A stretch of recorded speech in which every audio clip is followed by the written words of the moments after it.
하나님의 말씀은 열왕기상 2장 1절에서 12절 말씀입니다. 오늘은 다윗이 죽으면서 솔로몬에게 유언을 하고 그 유언을 이제 솔로몬이 하나씩 실천해 나가는 그런 내용의 2장 말씀을 읽었습니다.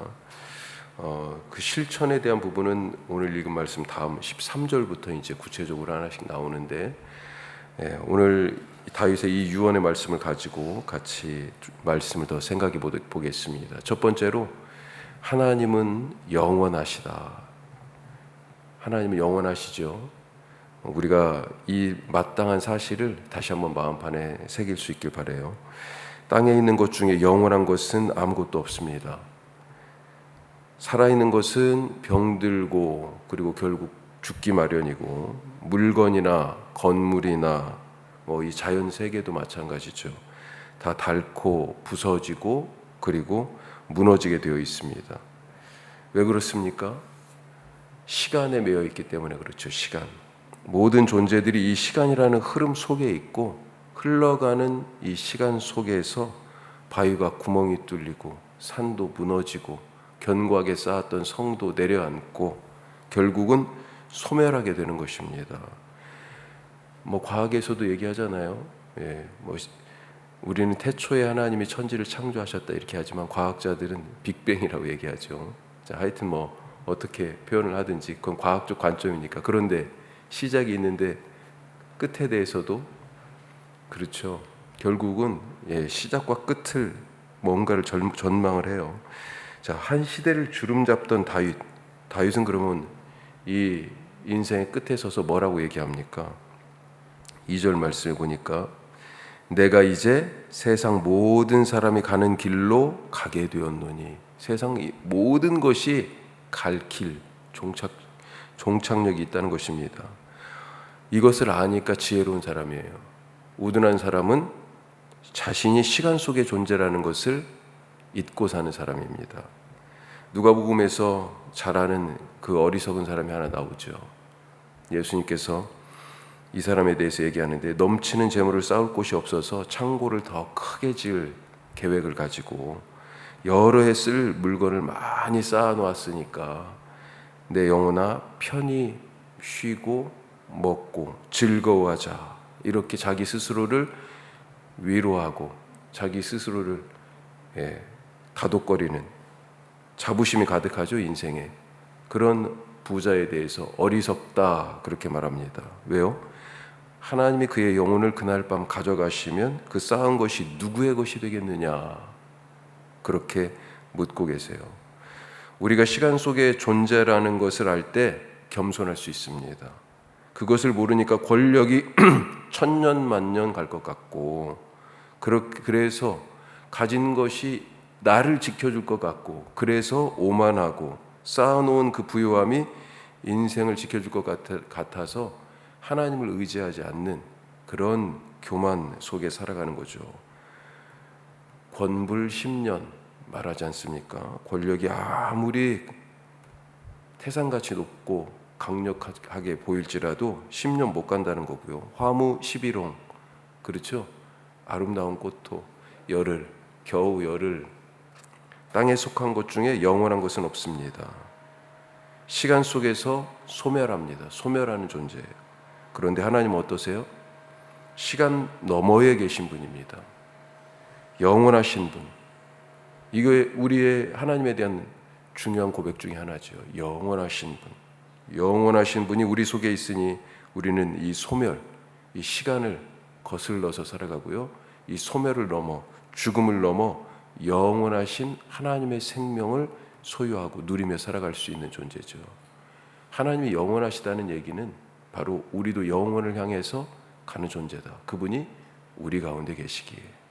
자, 두 번째로, 하나님 앞에서 행하자.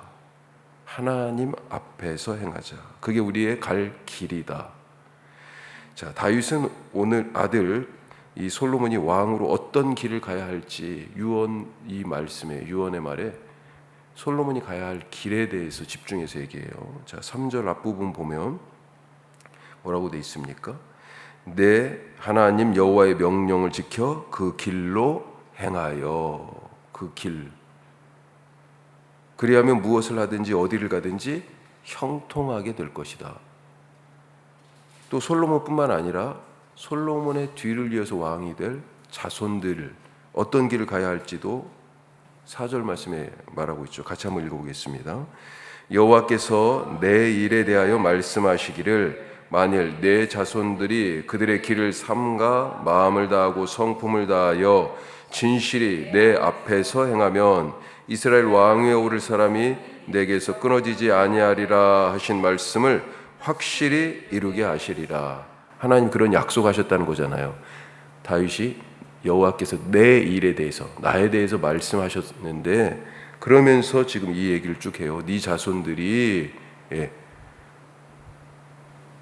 사무엘하 9장에 나오는 말씀입니다. 사무엘하 9장을 다윗 언약 사실은 그렇게 이름 붙인 말이에요. 내가 어디를 가든지 내가 너와 함께 있어 내 이름을 존귀케 하리니 내 앞에서 내 모든 대적을 멸하고 내 이름을 존귀하게 하겠다. 내 자손들이 그 왕위를 잇게 하겠다. 어떻게 하면요? 하나님의 말씀 따라서 오늘 말씀으로 보면 내 앞에서 행하면 다윗의 왕위를 이을 미래의 왕들, 다윗의 후손들 이들은 자기들이 무슨 길을 걸어가는지 그 길을 삼가라고 그랬잖아요. 주의해서 살펴야 됩니다. 그리고 마음과 성품을 다해서 여호와 앞에서 걸어가야 그래야 그 왕위를 보장받을 수 있어요. 누가 보장하신다고 그랬어요? 하나님이 다윗에게 그렇게 약속하셨고 그 약속을 지금 솔로몬에게 상기시키고 있는 것입니다. 자, 여기서 핵심은 뭐냐? 여호와 하나님과의 관계입니다. 왜냐하면 이 왕위는 다윗의 것도 아니고 솔로몬의 것도 아니고 그리고 나중에 왕이 될 그 미지의 후손들 그 후손들의 것도 아닙니다. 왕위가 땅의 인간 왕은 하늘의 진짜 왕이신 하나님의 뜻을 펼치기 위해서 세워진 자들 이게 이스라엘의 왕에 대한 개념이잖아요. 따라서 왕은 자기 길이 아니라 자기가 하고 싶은 대로 나라를 다스리는 것이 아니라 하나님의 길을 가야 한다. 그 길을 가지 않았기 때문에 여호와 앞에서 행하지 않고 자기가 하고 싶은 대로 자기 뜻을 펼치며 살아갔기 때문에 이 나라가 어떻게 됐어요? 망했잖아요, 결국은. 오늘 하나님 앞에서 행하는 하루 될 수 있기를 바랍니다. 다시 말해서 나의 길이 형통하기 위하여서 하나님 길, 나의 길이 아니라 하나님의 길을 가야 돼요. 예수님이 그 하나님의 길이 무엇인지 우리에게 보여주셨잖아요. 예수님이 가야 할 길을 뭐라고 말씀하셨어요? 내가 하늘에서 내려온 것은 내 뜻을 행하려 함이 아니요 나를 보내신 이의 뜻을 행하려 함이라. 이게 예수님이 우리가 걸어가야 할 길에 대하여 보여주신 아주 핵심적인 말씀이에요. 내 뜻을 행하려 함이 아니라 나를 보내신 이의 뜻을 행하려고. 예수님도 이렇게 말씀하셨어요. 그러면서 자기 십자가를 지고 나를 따르라. 우리에게 그렇게 부탁하고 계시죠. 내가 그 길을 먼저 앞서 갈 테니 오늘 주님이 가르쳐 주신 그 길, 십자가의 길 속에 우리가 가야 할 길이 정확히 나와 있죠. 오늘 다윗을 통하여 하나님이 당부하시는 내 앞에서 행하라 라고 하신 말씀 따라 살아가는 그 길 가실 수 있기를 바랍니다. 자, 마지막 세 번째로 그 길이 또 어떤 길이냐? 정의의 길이에요. 의의 길. 자, 5절부터 다윗은 자기가 못다한 일을 지금 이제 솔로몬에게 조금 더 구체적으로 당부합니다. 특별히 세 사람이 등장합니다. 요압, 바르실레의 아들들, 바르실레를 사실은 생각한 거죠. 그 다음에 시므이, 그리고 그들에 대한 처분을 어떻게 대할 것인지를 부탁해요. 왜 다윗이 직접 하지 않고 혹은 처리하지 않고 솔로몬에게 부탁했을까요? 각각 사람마다 조금씩 이유가 다 다를 것 같아요. 바르실레 같은 경우는 바르실레의 아들들 같은 경우는 이제 죽을 때가 돼가지고 생각해 보니 내가 조금 더 잘했어야 되는데 이런 마음이 들었던 것 같고요. 요압과 시므이에 대해서는 이유가 조금씩 다르겠지만 요압은 어떤 의미에서는 지금 혈통 관계입니다. 인척 관계고요. 심의 같은 경우는 어떤 거냐면 자기가 이미 지금 한 말이 있어요. 예, 8절 중간에 보면 다윗이 예전에 압살롬을 피해서 피신할 때 그때 막 저주하고 그랬잖아요. 자, 그래 중간 이후에 보면 그러나 그가 요단에 내려와서 나를 영접함으로 다시 돌아올 때죠. 영접함으로 내가 여호와를 두고 맹세하여 이르기를 내가 칼로 너를 죽이지 아니하리라 하였노라. 자기가 한 말이 있었어요. 이렇게 안 죽이겠다 그랬으니까. 자, 이렇게 다윗은 자기 말에 매여 있어서 사실 저걸 분명하게 처리를 해야 되는데 하는 마음은 있었는데 이미 한 말이 있어서 그래서 지금 솔로몬에게 부탁하고 있는 것입니다. 솔로몬 같은 경우는 그 말에 매일 필요가 없기 때문에 그만큼 다윗은 죽을 때까지 자기 말에 신실한 사람이었어요. 마음속으로는 아니었는데 저걸 어떻게 처리를 해야 의를 세울 것이다 라고 생각하면서도 자기가 한 말을 지키려고 했던 신실한 그런 부분들이 다윗에게 있었죠. 자, 요압 다시 한번 살펴보면 요압은 군대 장관이었지만 늘 다윗에게 위협적인 존재였죠. 다윗의 뜻에 반해서 이스라엘의 두 군대 장관 아브넬과 아마사를 죽였습니다. 또 다윗이 죽기 전에는 다윗하고 지금 나이가 비슷한 거예요. 그런데 이 노욕에 휩싸여서 다윗의 뜻에 반하여서 자기 권력을 연장하고자 어떤 의미에서는 그래서 솔로몬이 아닌 아도니아를 왕으로 옹립하는데 앞장섰습니다. 얼마나 든든한 백이었겠어요. 이스라엘의 군권을 쥐고 지금 있는 사람이 아도니아 편에 딱 서가지고 가서 기름 부어 세우는데 옆에 딱 서 있었잖아요.